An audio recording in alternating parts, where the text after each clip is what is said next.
Olá pessoal, bem-vindos de volta. Aqui é o professor Guilherme. Nessa aula aqui a gente vai ver os principais tipos de posicionamento GNSS, que vai englobar as diferentes formas de posicionamento, de ocupação e também de processamento desses dados.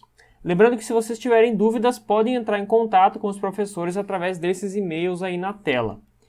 Então vamos lá, primeiramente a gente tem o posicionamento absoluto, que também pode ser chamado de posicionamento por ponto ou até posicionamento autônomo.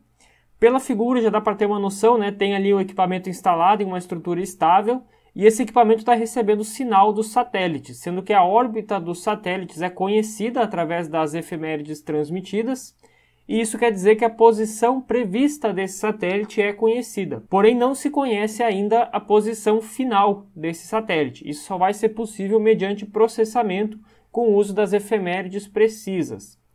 E aí, nesse caso, a gente teria um posicionamento por ponto preciso, que é o famoso PPP.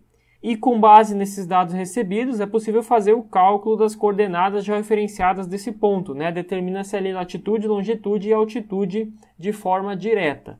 O próximo tipo de posicionamento que a gente vai ver é o posicionamento relativo, ou PR, como está ali embaixo na imagem. E aí, pela figura, a gente já entende a diferença também. No caso do posicionamento relativo, a gente tem dois ou mais equipamentos rastreando ao mesmo tempo. Um desses equipamentos possui a coordenada conhecida. Esse equipamento com coordenada conhecida é geralmente chamado de ponto base, e o outro equipamento do qual se deseja conhecer as coordenadas é o ponto rover ou móvel. Nesse caso aí, além das posições, entra uma outra variável na estimativa do posicionamento, que é a linha base, né? A gente chama de linha base a distância existente entre os dois receptores.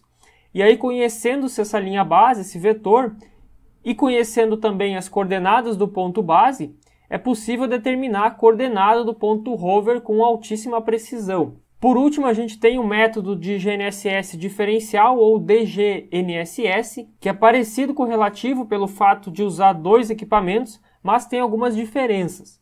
No DGNSS existe um receptor base, e esse receptor está fazendo o cálculo das coordenadas por pontos simples, que é um método que tem uma baixa precisão. Porém, como ele é o receptor base, ele conhece as coordenadas corretas dessa antena. Então o que acontece é que ele pega a diferença entre as coordenadas corretas e as coordenadas calculadas e transmite essa diferença no receptor rover. Existem dois métodos diferentes que o DGNSS usa para fazer isso.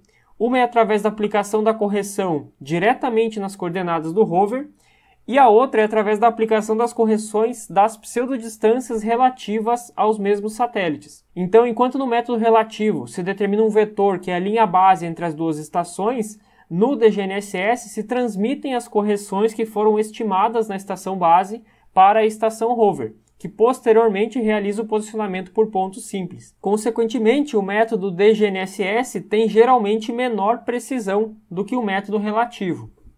Bom, esses três são os principais. Existe ainda recentemente o posicionamento em rede, mas ainda não é uma realidade de aplicação nossa aqui, então a gente não vai entrar muito nesses detalhes aqui nesse vídeo. Agora que a gente já viu os tipos de posicionamento, vamos ver aqui os tipos de ocupação GNSS, que são basicamente as duas principais formas de instalar a antena receptora para fazer os nossos levantamentos.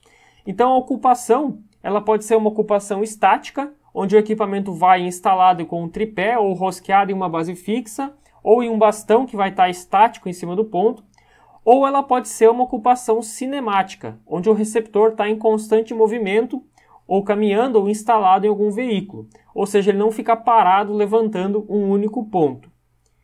Então a primeira característica de cada um aí, na ocupação estática, a gente tem uma posição em 3 dimensões, que é o resultado da combinação do rastreio de várias épocas diferentes, enquanto na ocupação cinemática, a cada época de rastreio calcula-se uma nova posição tridimensional. Então, se a gente imaginar que o rastreio está sendo feito a uma taxa de 1 segundo, isso quer dizer que a cada segundo a gente tem uma época. Em 1 minuto, na ocupação estática, a gente tem 60 épocas, que vão ser calculadas em conjunto para gerar um único ponto. Enquanto na ocupação cinemática a gente vai ter 60 pontos diferentes calculados. O segundo item aí, na ocupação estática, pelo fato da gente ter mais abundância de dados para determinar um único ponto, é possível atingir mais precisão nesse tipo de levantamento. Por outro lado, na ocupação cinemática, a gente tem um pouco menos de precisão, porém uma produtividade muito maior, né? Uma quantidade de pontos levantados muito maior, que vai gerar um resultado com maior nível de detalhes. Algumas aplicações aí para cada um dos casos. Ocupações estáticas a gente geralmente usa para levantamentos, onde se necessita mais precisão, como por exemplo marcos e redes de referência, marcos de divisa, estações base, entre outros. Enquanto a ocupação cinemática se aplica em modelagem 3D, locação de obras, levantamento de feições sinuosas, que são aplicações onde se necessita muito mais quantidade de pontos do que na estática. E aí a gente tem algumas imagens, né, de exemplo de cada um dos casos. Ali na esquerda são pontos de referência, tem ali até um ponto da RBMC, que é o nosso ponto do IFSC, e alguns pontos de levantamento de feições únicas, instalados ali sobre piquetes ou sobre cantos de estruturas. E na direita a gente tem aplicações de ocupação cinemática, tem ali um operador caminhando com o equipamento, e nas outras 3 imagens estão instalados ali em algum meio de transporte, né? Tem o RPA ali na esquerda, depois o GNSS instalado na moto, e por último instalado em uma embarcação remotamente pilotada ali, que serve para levantamento batimétrico.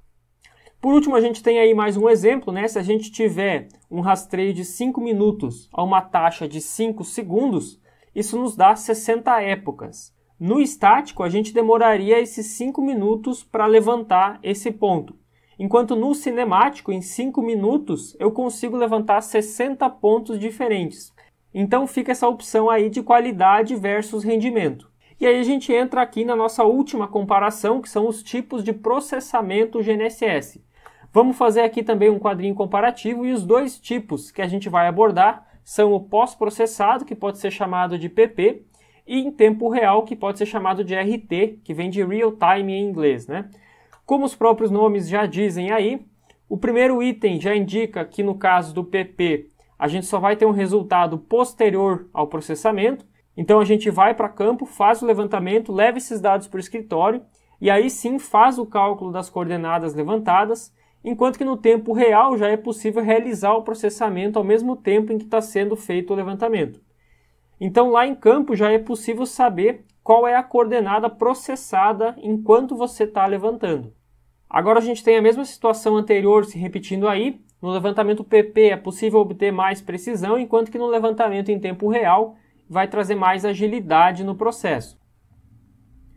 Algumas aplicações de levantamento pós-processados podem ser transporte de coordenadas, densificação de redes, aplicações mais avançadas como levantamento geodinâmico ou até mesmo levantamentos onde não se seja possível realizar o processamento em tempo real, né? O processamento em tempo real ele exige que eu tenha uma comunicação imediata e nem sempre isso é possível. Então, nesses casos, se recorre também ao método pós-processado. Enquanto isso, o processamento em tempo real se aplica em monitoramento de estruturas, agricultura de precisão, navegação, locação de obras, entre outras aplicações aí.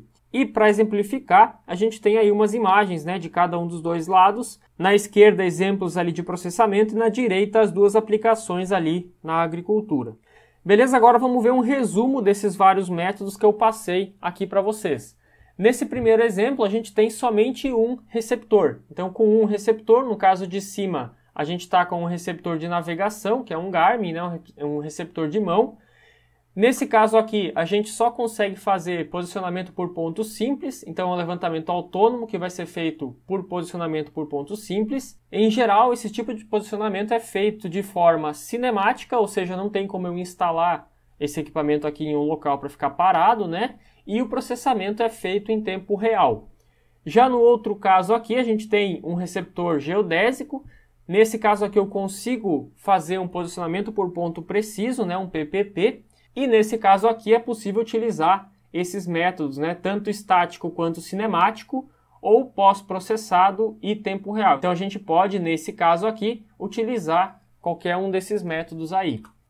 No nosso segundo exemplo aqui, a gente tem 2 receptores, né? Primeiramente são 2 equipamentos ali que já estão instalados, e aí se a gente for fazer um posicionamento relativo com eles, em geral, a gente vai usar a ocupação estática, ou seja, eles vão ficar parados, né, instalados em algum local, e o processamento vai ser do tipo pós-processado, né? Então eu vou, geralmente se deixa esses equipamentos instalados e leva para o escritório para fazer o processamento. No caso do DGNSS, o posicionamento diferencial, em geral o levantamento é cinemático, a ocupação é cinemática e o processamento é em tempo real. Bom, pessoal, espero que tenha ficado claro aí para vocês. Lembrando que a gente tem os materiais do SIGA-A, tem as apostilas com todo o conteúdo completo lá no nosso site e se ficarem com dúvidas podem entrar em contato com a gente ou levar a dúvida para o nosso encontro online. Obrigado e até a próxima aula.